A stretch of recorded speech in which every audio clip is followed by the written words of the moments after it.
Olá, meu irmão, olá, minha irmã. Hoje finalizamos o quarto vídeo das formações do mês da Bíblia da nossa paróquia Mãe Santíssima. Para iniciar o nosso encontro, vamos fazer uma das orações de São Jerônimo sobre o mês da Bíblia. Oração de São Jerônimo. Ó Deus, Criador do Universo, que vos revelastes aos homens através dos séculos, pela Sagrada Escritura, e levastes o vosso servo, São Jerônimo, a dedicar sua vida ao estudo e à meditação da Bíblia, dai-me a graça de compreender com clareza a vossa palavra, quando leio a Bíblia. São Jerônimo, ajudai-nos a considerar o ensinamento que vem da Bíblia acima de qualquer doutrina, já que é a palavra de Deus e o ensinamento do próprio Deus.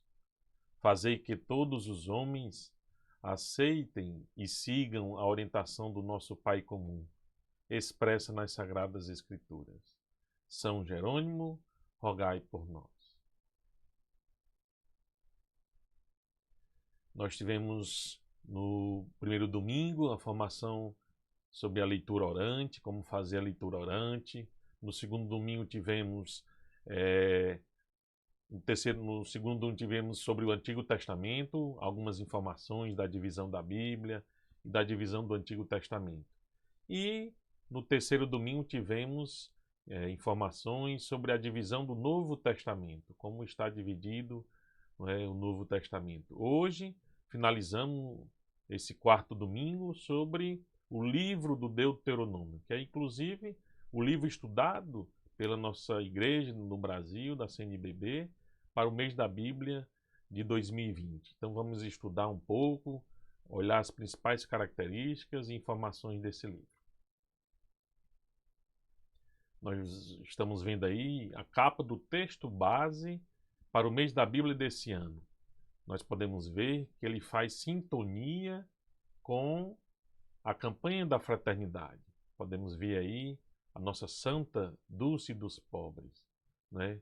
O mês da Bíblia desse ano vai falar e estudar o livro sobre o livro do Deuteronômio. Ele tem um lema, né, tirado do capítulo 15, versículo 11. Abre tua mão para o teu irmão. Então, podemos ver Santa Dulce abraçando talvez aí um órfão. Nós vamos ver no estudo porque é um dos personagens do livro do Deuteronômio. Então ele acolhe aí talvez esse excluído, né, em sintonia com a campanha da fraternidade.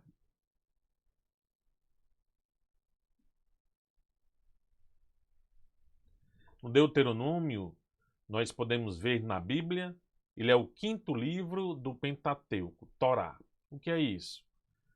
Os judeus o batizam de Torá, é o chamado livro da lei. Então, nós temos Gênesis, Êxodo, Levítico, Números e o quinto livro chamado de Deuteronômio.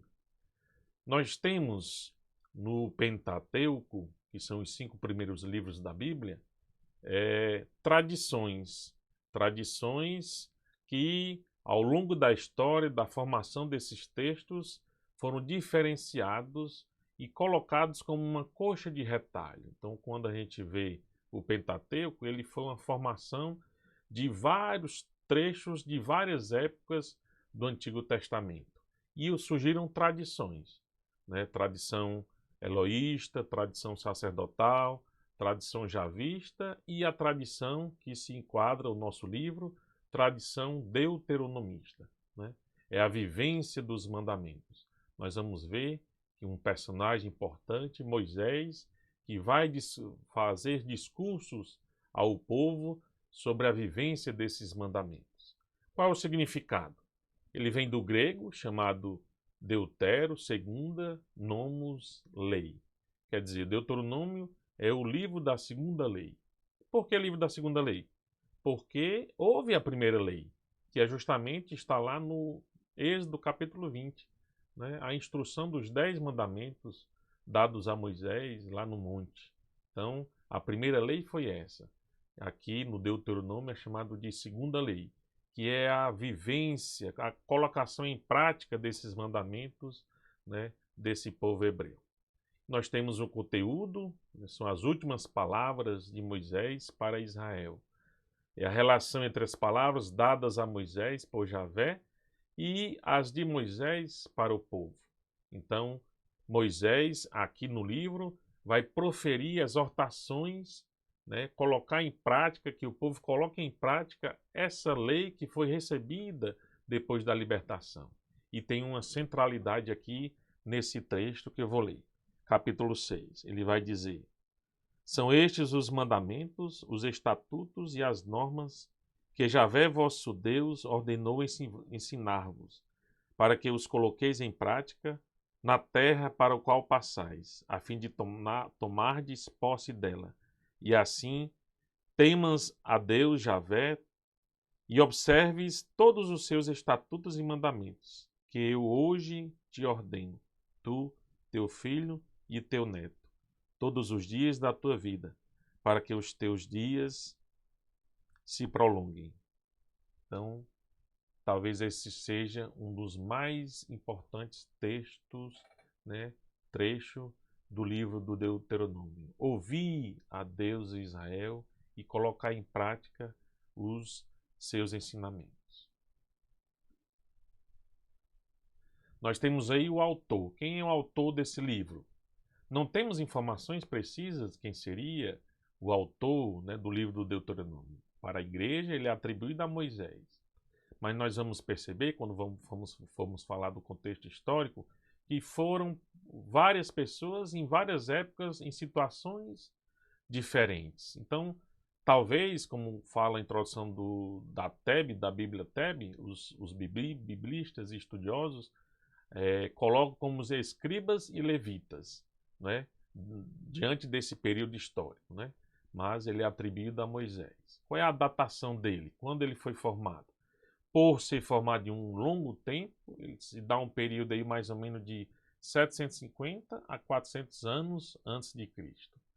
Então percebemos aí que nós estamos diante de quase 3.000 anos, né, com o início de formação desse livro do Deuteronômio. Qual é a estrutura? A estrutura, né, colocamos essa aí, aceita por diversos importantes biblistas. Do capítulo 1 ao capítulo 4, o primeiro discurso de Moisés, prosseguindo do capítulo 4 ao 28, o segundo discurso de Moisés, no terceiro discurso, do capítulo 28 ao 30, e nos últimos capítulos, aí são as últimas disposições e a morte de Moisés. No primeiro discurso, nós podemos ver nas suas leituras que são as primeiras exortações de Moisés para o povo a começar a seguir esses mandamentos. O povo foi liberto do deserto, da escravidão, chegou no deserto, não é? E Moisés recebeu a lei. Então, são as primeiras exortações para a vivência dessa lei. No segundo discurso, novamente exortações para que o povo continue nessa caminhada de conversão para poder herdar a terra, não é? E é aqui que se encontra o grande código deuteronomista, do capítulo 12 ao capítulo 26. É a primeira parte escrita desse livro. A terceira parte, né, as finalizações de exortações, né, de leis, né, leis sociais, leis rituais, né, para a vivência desses mandamentos. E, por fim, nos últimos capítulos, né, são a fala de Moisés. No capítulo 32 é o grande cântico de Moisés. Capítulo 33 são a bênção que Moisés dá, né, para todas as tribos e vai falando o nome de cada tribo. E no capítulo 34 ele sobe ao monte, né, e diante de Deus, né, acontece a sua morte. Ele não entra na terra prometida. Nós temos aí agora a origem, esse contexto histórico. Por que não foi só uma data específica? Nós vamos ver agora. O primeiro período aí, o período pré-estatal. Ora, o povo saiu da libertação do Egito, não é?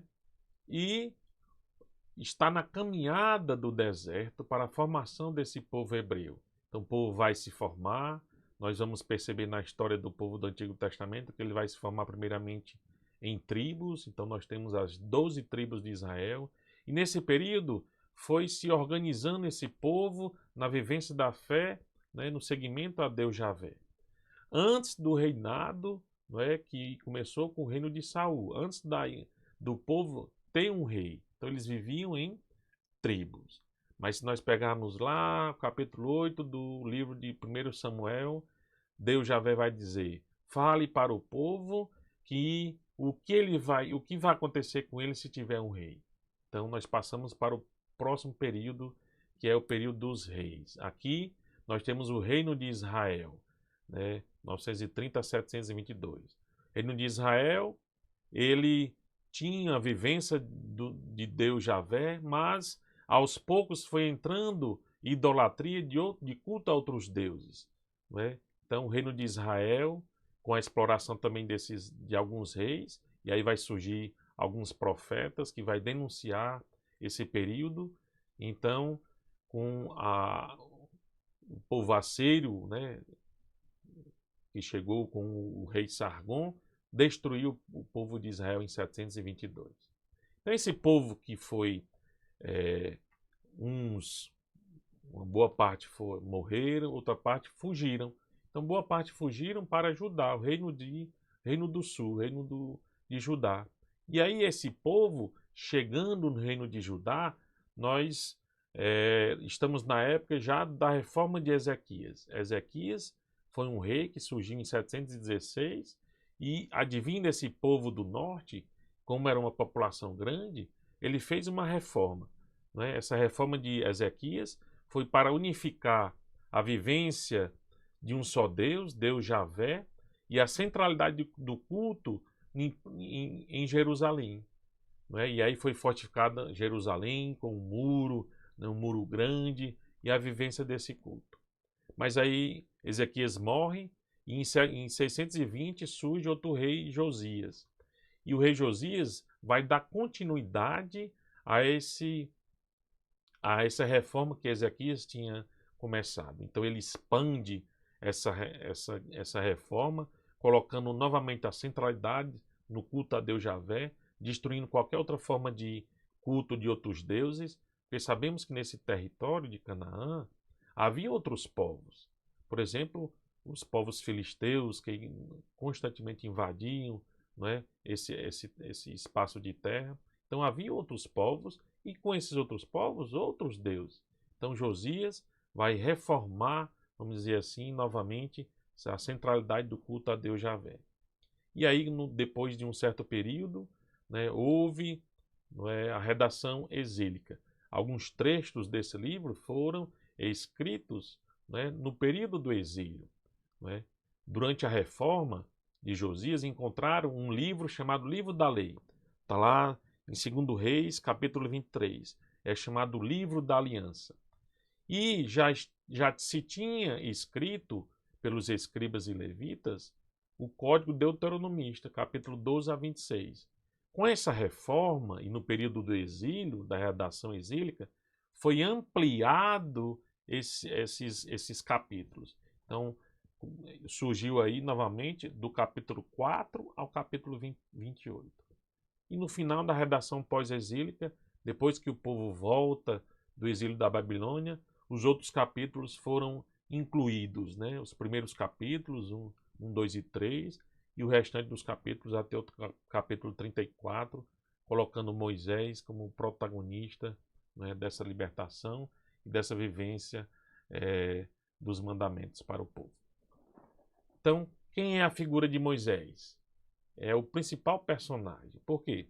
Porque ele vai transmitir, não é, a mensagem de Deus recebida lá, não é, no monte, os 10 mandamentos, e vai colocar em prática de acordo com a vivência desse povo.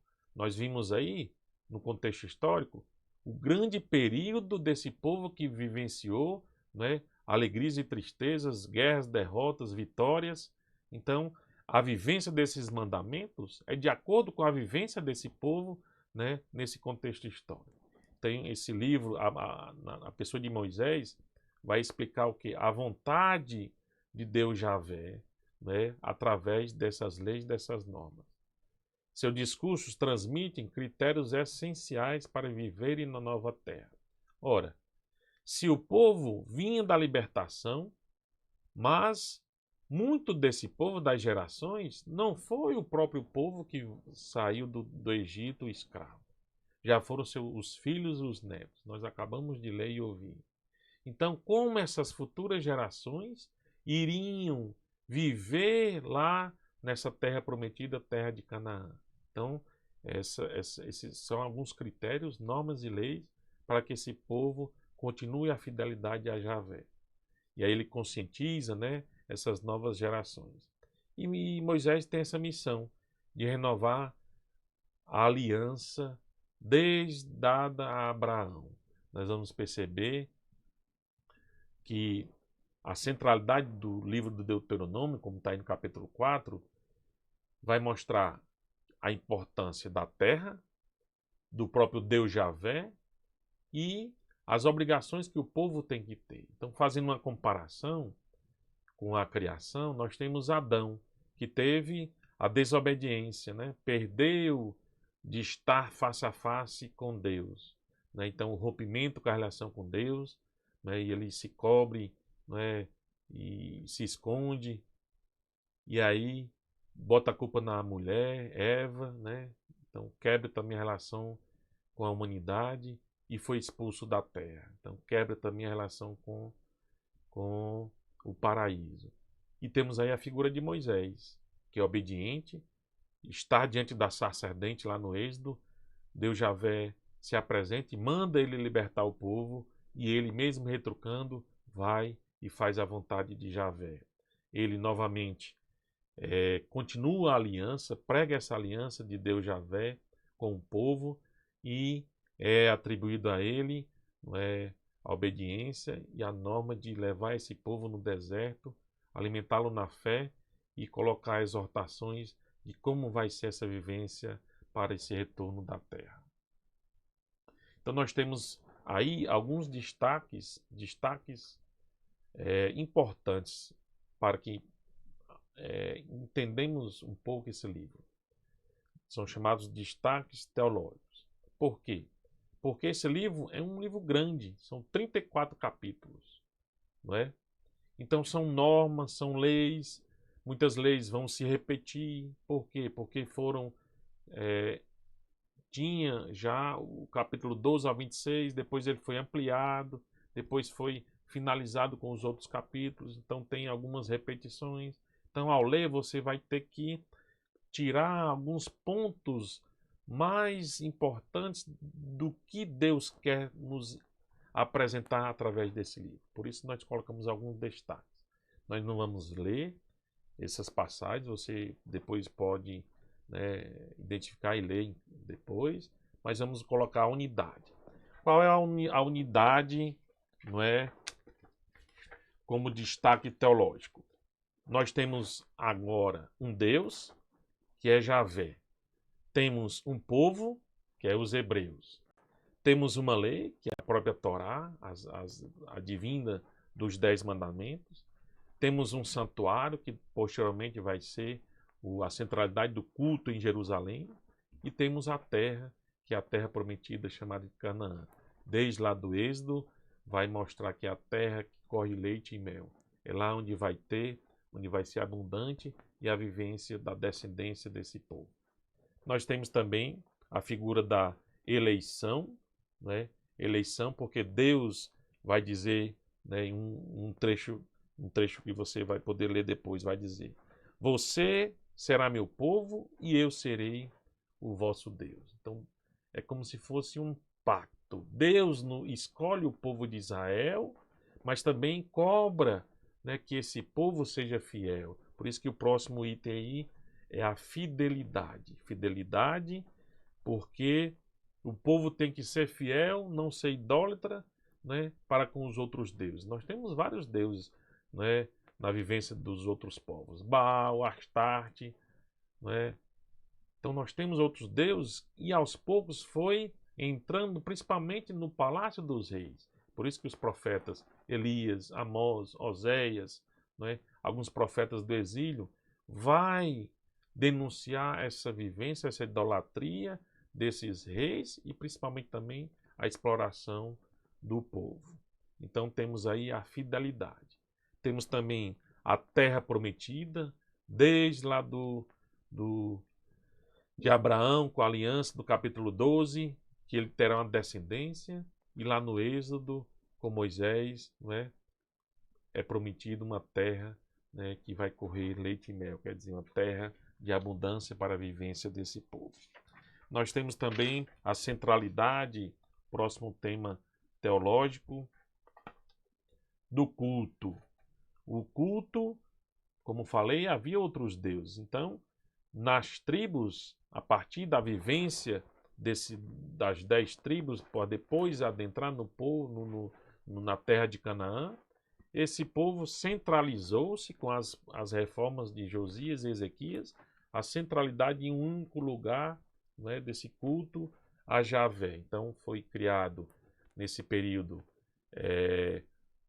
o Santo dos Santos, onde se tinha as tábuas da lei, e no Templo de Jerusalém era o local mais sagrado que o judeu tinha. Então, com essas leis, principalmente também vindas do livro de Levítico, e aí foi colocado normas para o culto. E aí adentrou-se a vivência de sacrifícios, ofertas, holocaustos, né, e aí de vários animais, né, nesse culto.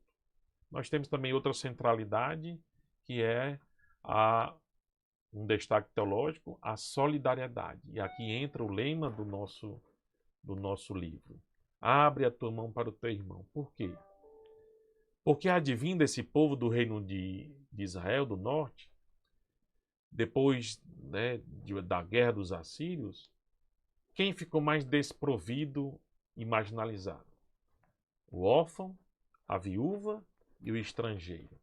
Então aí nesse capítulo 24, versículo 19, nós vamos ter, e aí uma norma, uma lei deixe uma parte, né, da tua colheita para o órfão, a viúva e o estrangeiro.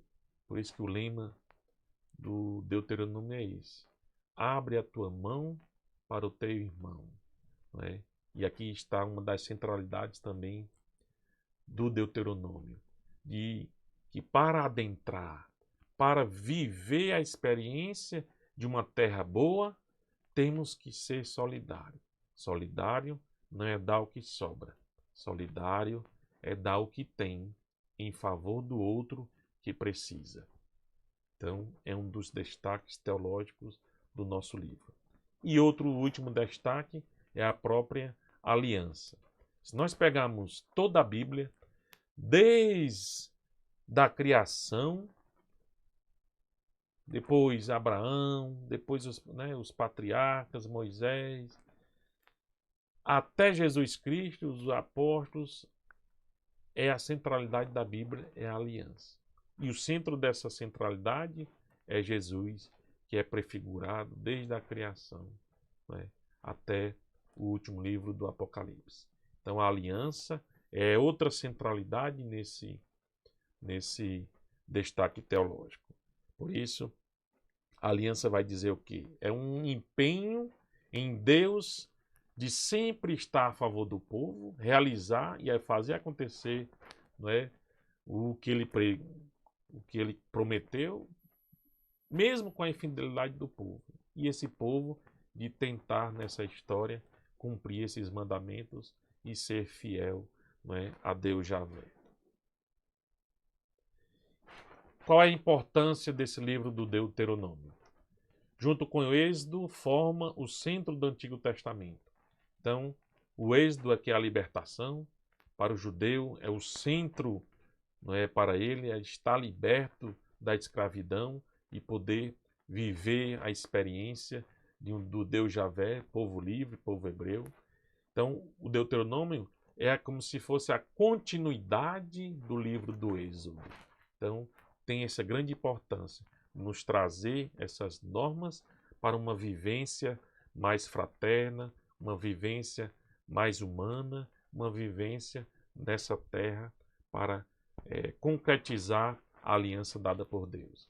enfatiza a vivência, né, desses mandamentos, nós vamos ver muitas normas, muitas leis, mas para que o povo não seja idólatra, para que o povo não caia nos mesmos erros, por isso que vai lembrar alguns do período histórico, os erros que os reis tiveram, os erros que o povo teve em desobedecer, em esquecer de Deus Javé, por isso que perdeu a terra, por isso que foi exilado na Babilônia.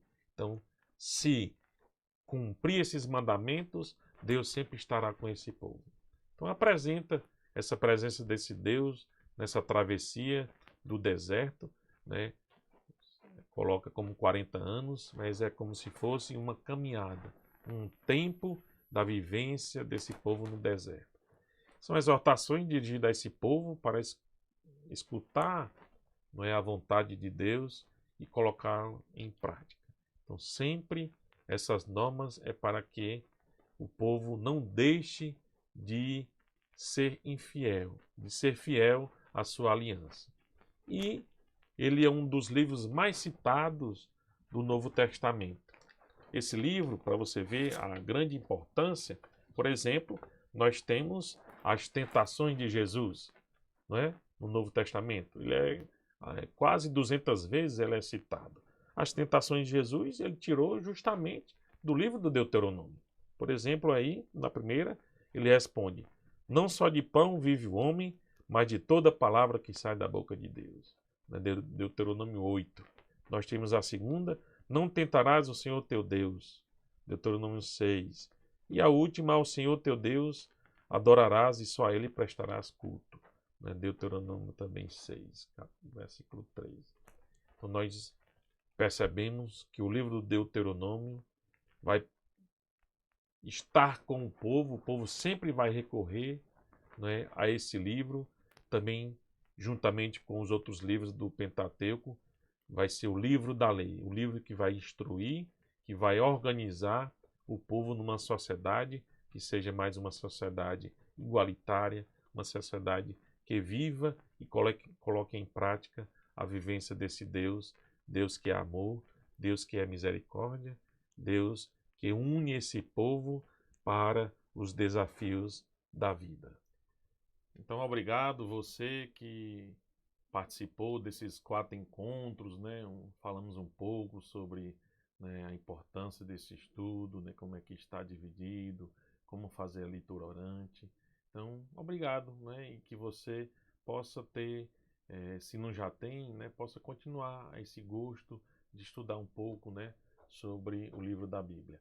Se você quiser mais informações do porquê do Dia da Bíblia, como surgiu, a própria Pascom, né, no ano passado fez um vídeo que nós relatamos isso, eu e a Gerlane, colocamos a importância de ler a Bíblia, como ler a Bíblia e como surgiu o mês da Bíblia.